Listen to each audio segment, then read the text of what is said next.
நமது திருக்கோவிலுக்கு வரி வந்து எவ்வளோ முக்கியம் அப்படிங்கிறதுக்காண்டி தான் இந்த உதாரணங்கள்லாம் நான் வந்து உங்களுக்கு சொல்ல வேண்டிய ஒரு கடமைப்பட்டு இருந்தேன். ஸோ சுவாமிகள் வந்து, அதாவது நமது முன்னோர்கள், நம்மளுடைய தெய்வங்கள் வந்து நம்மளுடைய எண்ணத்தை மட்டும்தான் பார்ப்பாங்க. நம்ம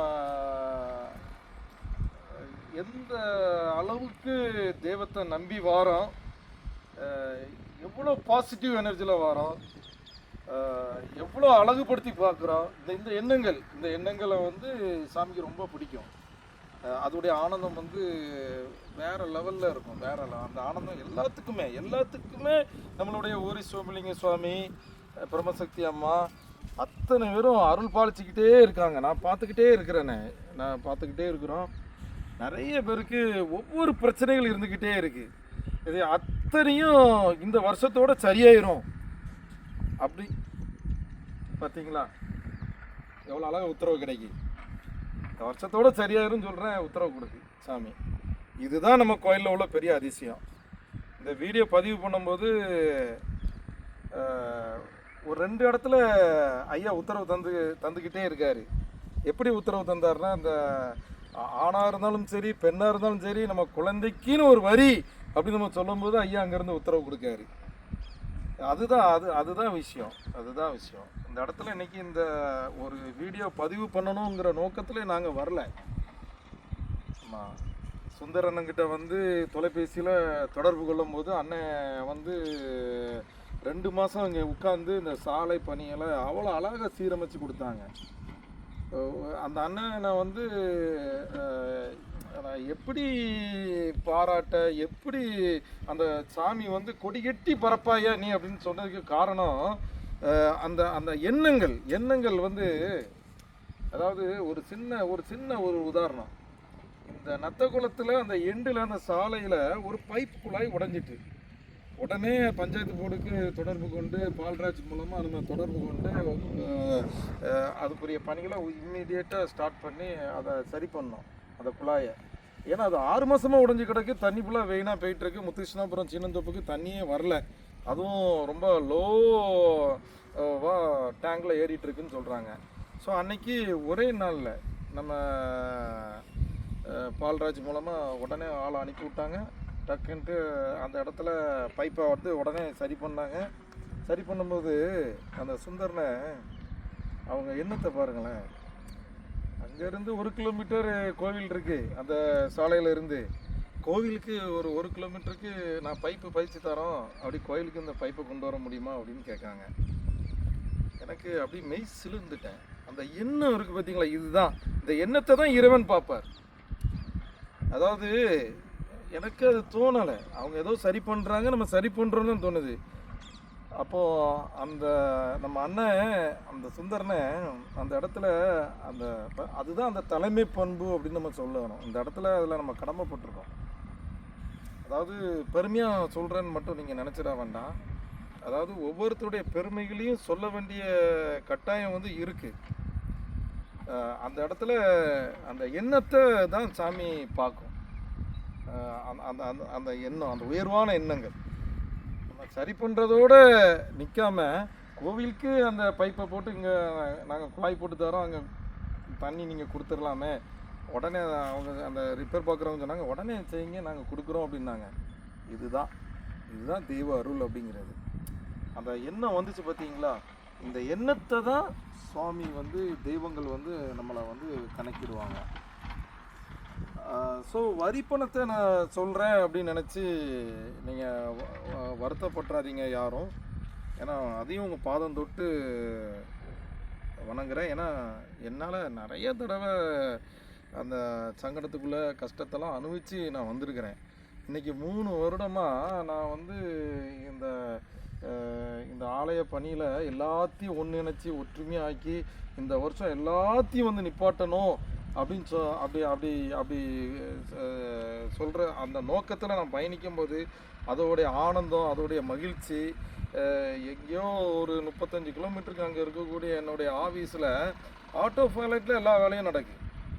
நான் போகாமலே எல்லாம் நடக்குது. அதுக்கப்புறம் தொழில் அமைப்புகள் அப்படின்னு பார்த்தீங்கன்னா நம்ம குடும்பத்தில் உள்ள அத்தனை பேருக்குமே எல்லாரும் மிகப்பெரிய ஒரு தொழிலதிபரெல்லாம் வருவாங்க அப்படின்னு கண்ணுக்குள்ளே அப்படியே காட்டிக்கிட்டே இருக்குது. மிகப்பெரிய வளர்ச்சி. அதாவது நம்ம எப்படி மைனிமார்கள் அண்ணமார்கள் வந்து சொன்னாங்களோ, அந்த காலத்தில் வந்து ஐயப்பர் வீட்டு குடும்பத்தில் பொண்ணு எடுக்கணுன்னா நம்ம கொடுத்து வச்சுருக்கணும், நம்பர் 1 குடும்பம் அப்படின்னு சொன்ன அந்த பேரை இந்த தடவை இந்த தலைமுறையில் நம்ம நிலைநிறுத்துகிறோம். அது எப்படி நிலைநிறுத்த முடியும் அப்படின்னு பார்க்க போனீங்கன்னா, உங்களுடைய பெற்றோர்கள் அத்தனை ஒரு கையில் தான் இருக்குது. ஏன்னா நம்ம இந்த தலைமுறைகளுக்கு வரக்கூடிய தலைமுறைகளுக்கு நம்மளுடைய குலதெய்வ வழிபாட்டினுடைய அந்த பயன்களை எடுத்து கூற வேண்டியது வந்து நம்மளுடைய தலையாய கடமை. எந்த திருவிழா வந்தாலும் சரி, எந்த ஒரு திருவிழாவாக வந்தாலும் சரி, 3 திருவிழா தான். அது சித்ரா பௌர்ணமியாக இருந்தாலும் சரி, ஆவணி மாதத்தில் மகா கும்பாபிஷேகம் நடந்தாலும் சரி, அதே போல் கார்த்திகை மாதம் கடைசி செவ்வாய் அதில் பிரம்மசக்திக்கு வந்து பாலும்பழம் திருவிழா வச்சு பணியாரம் சுட்டு அவங்கள வந்து தெய்வத்தை குளிர வைக்கிறது இருக்குது பார்த்தீங்களா. கார்த்திகை மாதத்தில் முன்னோர்கள் எல்லாரும் அங்கேருந்து இறங்கிடுவாங்கங்க. அப்போ நம்ம வந்து நம்ம பிள்ளைகளோட ஒற்றுமையாக அப்படி போய் நிற்கும்போது அந்த பாதுகாப்பு வளையத்தில் நம்ம அப்படியே வந்து நிற்போம், எங்கேயும் விலகி போக முடியாது. ஆமாம், இறைவனுக்கு தெரியும் என்ன எப்படி இருக்குது அப்படிங்கிற அத்தனை பேருக்கு தெரியும். நம்ம எண்ணங்கள் எல்லாமே இறைவன்கிட்ட தான் இருக்குது. பனி சுமையினால் நம்ம வர முடியல. அந்த பனி சுமையை வந்து இறைவன்கிட்ட வேண்டி 1 நாள் 2 நாள் மட்டும் ஒரு விடுமுறை செய்து, ஏன்னா அதில் உங்களுக்கு தொழிலில் 1 நாள் 2 நாள் கூடிய வருமானம் உண்மையில் உங்களுக்கு வந்து அந்த இடத்துல பாதிக்கும். அதனால் மனப்பூர்வமாக நான் வந்து ஒத்துக்கொள்கிறேன். பட் இருந்தாலும் நம்ம இறைவனுக்காக குலதெய்வத்துக்காக வரும்போது அந்த 2 நாளுக்குள்ள வருமானம் 2000 நாளுக்குரிய வருமானமாக கண்டிப்பாக சத்தியமாக நம்ம குலதெய்வம் வந்து நமக்கு பெருக்கி தரும். இது உண்மை, நிதர்சனம் உண்மை. நான் அனுபவிச்சிட்ருக்கிறேன். ஏன்னா இன்றைக்கி கூட பார்த்திங்கன்னா அலுவலக பணி எதுவுமே பார்க்க தோணலை. ஏன் அப்படின்னு பார்த்திங்கன்னா, காலையிலேருந்து ஜேசிபி இந்த இடத்துல ஒர்க் பண்ணிகிட்ருக்கு. தூர்வாரின கிணறுகள் 6 கிணறு தூர்வாரினா உள்ள மணல்கள் அத்தனையும் தூக்கி நம்மளுடைய கோவிலுக்கு வடப்பக்கம் தாழ்வான பகுதி இருக்குது அப்படிங்கிறதுனால அந்த மணல்களை ஃபுல்லாக அங்கே நம்ம சரி செஞ்சிகிட்ருக்குறோம். இந்த பணிகள் வந்து நடந்துகிட்ருக்கு. இன்றைக்கி சஷ்டி சூரசம்ஹாரம் அந்த நேரத்தில் நடந்து இருக்கிற டைமில் இந்த பதிவை நம்ம பதிவிடுறோம். பதிவிடும் போதே ஐயன் அங்கேருந்து உத்தரவு கொடுத்துக்கிட்டே இருக்கார். ஆச்சரியமாக இருக்குது. அதுவும் ஒவ்வொன்றும் சொல்ல உத்தரவு கொடுக்காரு. அதுவும் கோயில் உள்ளேருந்து உத்தரவு கொடுக்காங்க, வெளியிலேருந்து உத்தரவு கொடுக்குறாங்க. அதெல்லாம் பார்க்கும்போது ரொம்ப ஆச்சரியமாக இருக்குது. அதனால் இந்த டிசம்பர் 8ஆம் தேதி 9ஆம் தேதி நாம் அத்தனை பேருமே நம்ம குடும்பத்தில் இருக்கிற அத்தனை சொந்த பந்தங்கள், வட்டமலையில் இருக்கக்கூடிய நம்ம சொந்த பந்தங்கள், கோயம்புத்தூரில் இருக்கக்கூடிய நம்ம சொந்த பந்தங்கள், சென்னையில் இருக்கக்கூடிய சொந்த பந்தங்கள், பெங்களூரில் இருக்கக்கூடிய சொந்த பந்தங்கள், மற்றபடி அனைத்து ஊர்கள்லேயும் கடலூரில் இருக்கக்கூடிய நம்ம சொந்த பந்தங்கள் அத்தனை பேரும் ஒன்று கூடி நம்மளுடைய தாய்க்கும் தகப்பனுக்கும் ஐயாவுக்கும் பொங்கலிட்டு உங்களுடைய மன குமரர்கள் அத்தனையும் அங்கே ஒப்படைப்போம். அதை ஒப்படைச்சிட்டு நம்ம அடுத்த திருவிழாவுக்கு வரும்போது பாருங்கள், உங்களுக்குள்ள ஒரு 1000 பேர் இருக்கிற மாதிரி ஒரு எனர்ஜி வந்து கண்டிப்பாக அந்த இடத்துல இருக்கும். இதுதான் உண்மை, நிதர்சனமான உண்மை. குலதெய்வ வழிபாடு வந்து அவ்வளோ உண்மை. இதை நாம் செய்ய தவறிடக்கூடாதுங்கிறப்பதற்காக தான் நான் உங்கள்கிட்ட பாதம் தொட்டு அப்படின்னு உங்கள்கிட்ட என்ன செஞ்சுறேன், வேண்டி கேட்டுக்கொள்கிறேன். ஏன்னா இதை விட்டால் எனக்கு வேறு வழி தெரியல. ஒவ்வொருத்தருக்காக இந்த பாருங்கள், ஐயா உத்தரவு தராரு, வேண்டி கொள்கிறேங்கும்போது ஐயா உத்தரவு தராரு. இதுதான். ஏன்னா இதெல்லாம் இறைவன் செயல். இதெல்லாம் ஒரு திட்டமிட்டு நடக்கக்கூடிய செயலே அல்ல. வந்தோம், வண்டியை நிப்பாட்டணும், காரை நிப்பாட்டணும், வீடியோ பதிவு இயற்கையாக அது ஒரு வீடியோ பதிவு போடணும் அப்படின்னு சொல்லும்போது நம்மளுடைய திருவிழாவுக்கு அனைவரும் வரணுங்கிற நோக்கத்தில் இந்த பதிவை நம்ம நினச்சிடும் உள்ள போடுறோம். இதில் வந்து நீங்கள் வாங்க, நம்ம நிறைய கலந்துரையாடல் பண்ண வேண்டியது இருக்குது. வளர்ச்சிக்காண்டி ஒருத்தர் தாழ்ந்தால் நம்ம வசதி விடணும். நாம் மட்டும் நல்லா இருந்துட்டு போயிடக்கூடாது. நம்ம குடும்பத்தில் யாராவது தாழ்ந்துருக்காங்களோ அவங்கள வசதி விடணும். எல்லாருமே வசந்து இருக்கணும். அதுதான் அழகு, அதுதான் நம்பர் 1. எப்படி நமது பிரம்மசக்தி ஆலயத்தில் நம்மளுடைய 30 வருடத்துக்கு முன்னாடி உள்ள ஒரு கிணறை நம்ம மீட்டோம். அதில் வந்து தாய் பிரம்மசக்தி அந்த பெரிய அற்புதத்தை தந்தாங்க.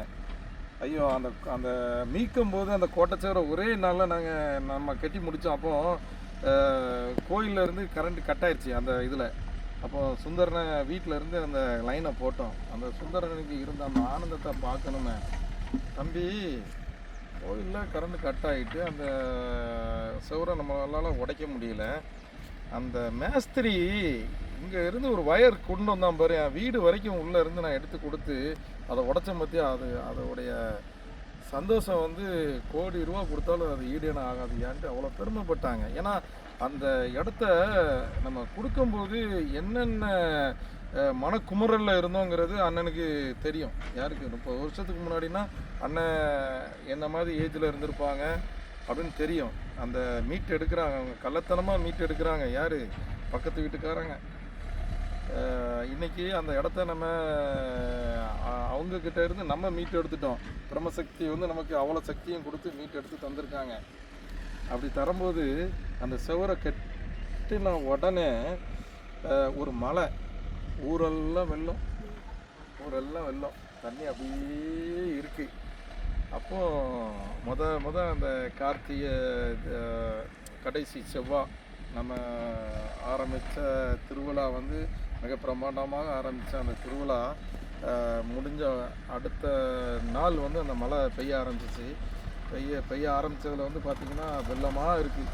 அப்போ அந்த தாய் நமக்கு செஞ்ச ஒரு பெரிய பாக்கியம் என்னென்னு பார்த்திங்கன்னா, ஊரில் உள்ள அத்தனை பேருக்கும் தாயினுடைய ஆலயத்துக்கு முன்பு சமையல் செய்து அப்படியே 10 நாளும் நம்ம அன்னதர்மம் பண்ணணும். ஐயப்பர் குடும்பத்தில் இருந்து தண்ணி, சாப்பாடு எல்லாம் ஒரு டேங்காக குடிநீரை வழங்கணும்.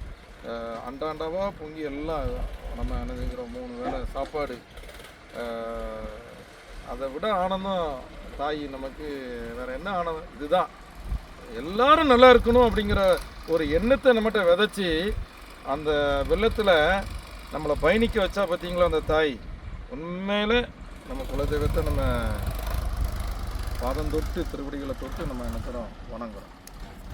இதுதான் இந்த மாதிரி அதிசயத்தை நிகழ்த்திக்கிட்டு வந்துட்டு இருக்கக்கூடிய நம்ம குலதெய்வத்தை நம்ம கெட்டி பிடிச்சோன்னு வச்சுருங்களேன். கெட்டி பிடிச்சிட்டோன்னா போதும், நம்ம எங்கேயோ போயிடுவோம்னா மன நிம்மதி இருந்தால் போதுமே. காசு பணம் முக்கியம். அருள் இல்லாருக்கு அவ்வுலகம் இல்லை, பொருள் இல்லாருக்கு இவ்வுலகம் இல்லை. அதே போல் பொருள் வேணும், பாதுகாப்போடு வேணும், நிம்மதியோடு வேணும். அப்படி நிம்மதி தான் முக்கியம். நம்மளுடைய குழந்தைகள் அத்தனை பேரும் தலைமுறையாக பாதுகாப்போடு வாழணும்னா அது குலதெய்வம்.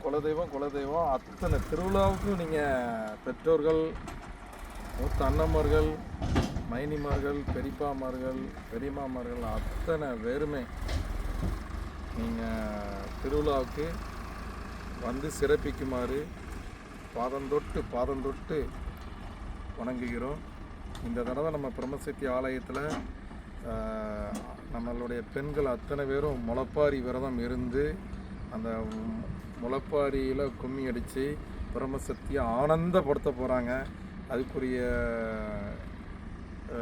எப்படி விரதம் இருக்கணும், அது எத்தனை பேர் இருக்க போகிறீங்க, எத்தனை முளைப்பாரி நம்ம வைக்க போகிறோம், அது எல்லாமே நம்ம குரூப்பில் பகிர்வோம். நீங்கள் அத்தனை பேரும் இந்த இடத்துல கலந்துக்கிட்டு இந்த தடவை நம்ம மிக பிரம்மாண்டமாக கார்த்திகை கடைசி செவ்வாய் அன்று நம்மளுடைய குடும்பத்தில் ஒட்டுமொத்தமாக ஒற்றுமையாக இருந்து அதாவது டிசம்பர் 9ஆம் தேதி. 8ஆம் தேதி நம்ம ஊரி சுயம்புலிங்க சுவாமி கோவில் ஊரில் போய் தங்கிட்டு அங்கேருந்து தீர்த்தம் எடுத்துகிட்டு வந்து 9ஆம் தேதி நம்ம பிரம்மசக்திக்கு அபிஷேகம் செய்து நம்மளுடைய வயல்வெளியில் வச்சுருக்கோம் நம்மளுடைய ஒவ்வொரு சுயம்புலிங்க ஐயனையும் நம்ம நினைக்கிறோம் வழிபட்டு அந்த திருவிழாவை ஜெகஜோதியாக நடத்தணும். அதனால் நீங்கள் அத்தனை பேரும் இதற்கு ஒத்துழைப்பு தரணும் அப்படிங்கிறத ரொம்ப தாழ்மையுடன் கேட்டுக்கொள்கிறோம். ஓம் நமச்சிவாய. அனைத்தும் இறைவன் செயல்.